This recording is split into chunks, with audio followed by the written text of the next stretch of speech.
आज हम एथेंस की शिक्षा प्रणाली व स्पार्टक शिक्षा प्रणाली व प्लेटो शिक्षा सिद्धांत की विशेषताओं के अंतर को समझेंगे। एथेंस की शिक्षा प्रणाली शिक्षा राज्य द्वारा प्रदान नहीं की जाती थी, व्यक्तिगत रूप से प्रदान की जाती थी। एथेंस में शिक्षा प्रणाली राज्य द्वारा प्रदान नहीं की जाती थी। शिक्षा का निजीकरण था, शिक्षा प्राइवेट थी, राज्य शिक्षा नहीं देता था, निजी थी शिक्षा और निजीकरण था शिक्षा का। और स्पार्टा शिक्षा प्रणाली में इसके विपरीत था, शिक्षा राज्य द्वारा प्रदान की जाती थी। शिक्षा प्रणाली पर राज्य का एक अधिकार था। स्पार्टा में राज्य का एक अधिकार था, लेकिन एथेंस में इसका उल्टा था, मतलब शिक्षा प्राइवेट थी। और प्लेटो शिक्षा के बारे में कहते हैं अनिवार्य और राज्य नियंत्रित शिक्षा। अनिवार्य और राज्य नियंत्रित शिक्षा मतलब प्लेटो ने जिस आदर्श राज्य की कल्पना की है उसमें उसके लिए आदर्श सामाजिक वर्गों का निर्माण करना अत्यंत आवश्यक है, और यह कार्य निश्चित अनिवार्य और राज्य द्वारा नियंत्रित शिक्षा प्रणाली के बिना संभव नहीं। इसलिए प्लेटो ने राज्य को सबके लिए अनिवार्य रूप से शिक्षा की व्यवस्था करने का प्रावधान किया है। शिक्षा के माध्यम से ही ऐसे दार्शनिक राज्य का निर्माण हो सकता है जो निस्वार्थ भाव से संपूर्ण राज्य को समर्पित हो। मतलब शिक्षा को अनिवार्य कर दिया, शिक्षा को अनिवार्य कर दिया प्लेटो ने। और एथेंस नंबर 2 पॉइंट है, शिक्षा को पुरुषों के समान शिक्षा स्त्रियों को पुरुषों के समान शिक्षा देने का कोई व्यवस्था नहीं थी।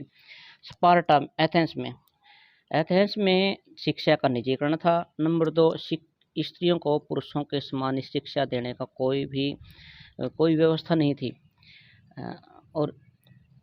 और स्पार्टा में स्त्री और पुरुषों को समान रूप से शिक्षा प्रदान की जाती थी।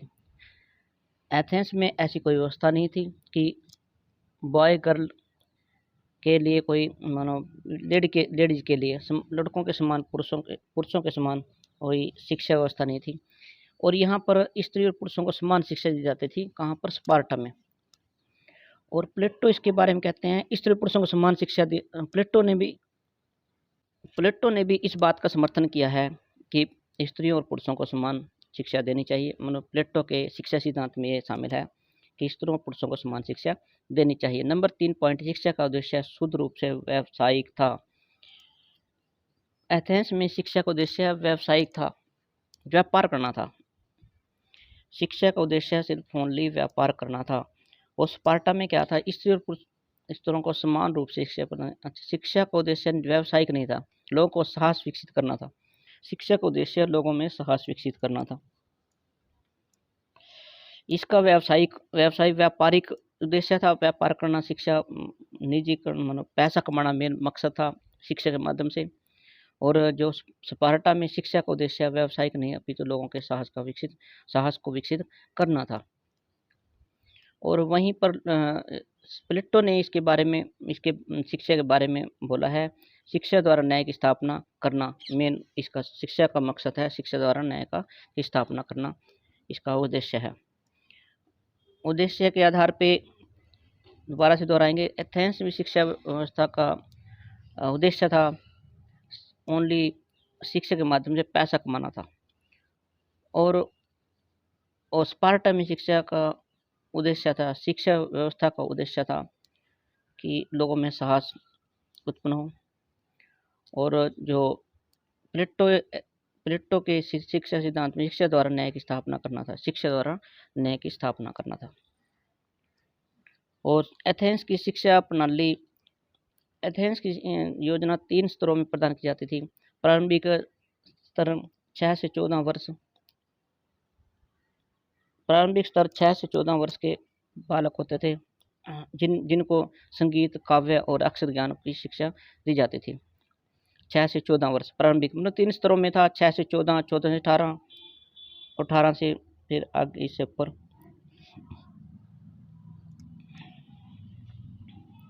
तो 3 श्रेणियों में बांटा हुआ था। 6 से 14 में संगीत, काव्य और अक्षर ज्ञान की शिक्षा दी जाती थी। 14 से 18 माध्यमिक स्तर था। 14 से 18 व्यवहारिक ज्ञान, राजनीतिक, प्रशासन और व्यवसाय व्यापार आदि ज्ञान दिया जाता था। व्यवहारिक ज्ञान दिया जाता था 14 से 18 साल की उम्र के बीच में। और तृतीय व्यवस्था जिसमें राजपद और सैनिक शिक्षा शामिल थी। इस पर केवल कुलीन परिवारों का ही एक अधिकार था। तृतीय इसमें राजपद और सैनिक शिक्षा शामिल थी। राजपद और सैनिक शिक्षा शामिल थी। इस पर केवल कुलीन परिवारों का ही एक अधिकार था। इसी में स्पार्टक शिक्षा प्रणाली में यहाँ पर एथेंस में 3 प्रकार से बांटा हुआ था, 3 हिस्सों में बांटा हुआ था शिक्षा को, 3 स्तरों में बांटा हुआ था। और स्पार्टा की शिक्षा प्रणाली ने 7 वर्ष की आयु के बच्चों को राज्य को सौंप दिया जाता था। राज्य उनकी योग्यता, प्रतिभा तथा अभिरुचि के अनुसार इन्हें शिक्षा देता था ताकि बच्चों को योद्धा बनाया जा सके जो स्पार्टक शिक्षा की रक्षा कर सके। 7 वर्ष की आयु के बच्चों को राज्य को सौंप दिया जाता था। राज्य उनकी योग्यता, प्रतिभा तथा अभिरुचि के अनुसार उन्हें शिक्षा देता था ताकि बच्चों को योद्धा बनाया जा सके जो स्पार्टा की रक्षा कर सके। बड़ी बड़ी व्यायामशालाएं, युद्ध क्षेत्र स्पार्टा की मुख्य शिक्षण संस्थाएं थी। स्पार्टन शिक्षा का मुख्य उद्देश्य शारीरिक विकास करना था। स्पार्टा की शिक्षा का मुख्य उद्देश्य शारीरिक विकास करना था। वहीं पर इसमें जो प्लेटो अपनी शिक्षा व्यवस्था के बारे में बताते हैं, जो वो 2 स्तरों पर शिक्षा को 2 भागों में बांटते हैं। प्लेटो ने शिक्षा प्रणाली को 2 भागों में विभाजित किया है। प्रारंभिक शिक्षा बाल्यकाल से 20 वर्ष तक, और यह सैनिक वर्ग के लिए थी। यह सैनिक वर्ग के लिए प्रारंभिक शिक्षा बाल्यकाल से 20 वर्ष तक, और यह सैनिक वर्ग के लिए है। उच्च शिक्षा 20 से 35 वर्ष, यह शासक वर्ग के लिए। 2 भागों में बांटा है। नंबर 1, पहली शिक्षा व्यवस्था सैनिक वर्ग के लिए, दूसरी शासक वर्ग के लिए। सैनिक वर्ग के लिए बाल्यकाल से 20 वर्ष तक, यह सैनिक वर्ग के लिए थी।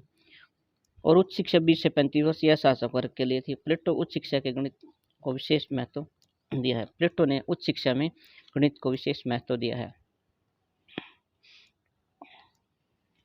दोबारा से दोहराएंगे। एथेंस की शिक्षा व्यवस्था प्रणाली। एथेंस में शिक्षा राज्य द्वारा प्रदान नहीं की जाती थी, व्यक्तिगत रूप से प्रदान की जाती थी। स्त्रियों को पुरुषों के समान शिक्षा देने में कोई व्यवस्था नहीं थी। एथेंस में शिक्षा का उद्देश्य शुद्ध रूप से व्यावसायिक था। एथेंस में शिक्षा योजना 3 स्तरों में प्रदान की जाती थी। प्रारंभिक स्तर 6 से 14 वर्ष, संगीत, काव्य और अक्षर ज्ञान की शिक्षा। और दूसरे माध्यमिक स्तर 14 से 18, व्यवहारिक ज्ञान, राजनीतिक, प्रशासन और व्यावसायिक व्यापार आदि ज्ञान दिया जाता। तृतीय, इसमें केवल राजपद और सैनिक शिक्षा शामिल थी। इस पर केवल कुलीन परिवारों का ही एक अधिकार था। स्पार्टक शिक्षा प्रणाली पर राज्य का अधिकार था, राज्य का अधिकार। शिक्षा प्रणाली पर स्पार्टक शिक्षा प्रणाली राज्य का अधिकार था। स्त्री पुरुषों को समान रूप से शिक्षा दी जाती थी। शिक्षा का उद्देश्य व्यवसायिक नहीं था, अपितु लोगों में साहस विकसित करना था। और 7 वर्ष की स्पार्टा में 7 वर्ष की आयु में बच्चों को राज्य को सौंप दिया जाता था। राज्य उनकी योग्यता, प्रतिभा तथा अभिरुचि के अनुसार उन्हें शिक्षा देता था ताकि बच्चों को योद्धा बनाया जा सके जो स्पार्टा की रक्षा कर सके। बड़ी बड़ी व्यायामशालाएं, युद्ध क्षेत्र स्पार्टा के मुख्य शिक्षण संस्थाएं थी। स्पार्टा के मुख्य शिक्षण संस्थाएं थी। स्पार्टन शिक्षा का उद्देश्य शारीरिक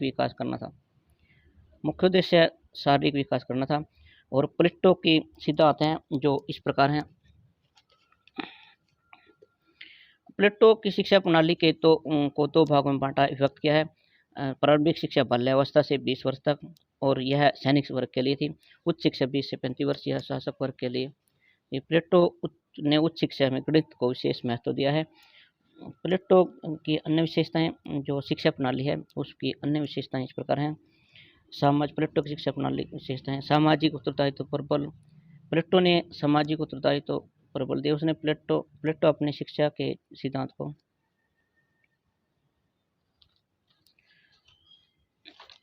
अनिवार्य और राजनियंत्रित शिक्षा। प्लेटो शिक्षा सिद्धांत की विशेषताएं: अनिवार्य और राज्य नियंत्रित शिक्षा। और नंबर 2, स्त्री पुरुषों को समान शिक्षा दी जाती थी। स्त्री पुरुषों को समान शिक्षा देनी चाहिए। और शिक्षा द्वारा न्याय की स्थापना करना था।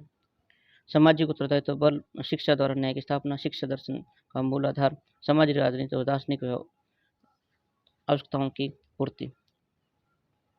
यह हमारे थे, ये तीनों अंतर थे। एथेंस की शिक्षा प्रणाली और स्पार्टक शिक्षा प्रणाली और प्लेटो जो शिक्षा सिद्धांत हैं उसमें तीनों में क्या क्या अंतर है वो हम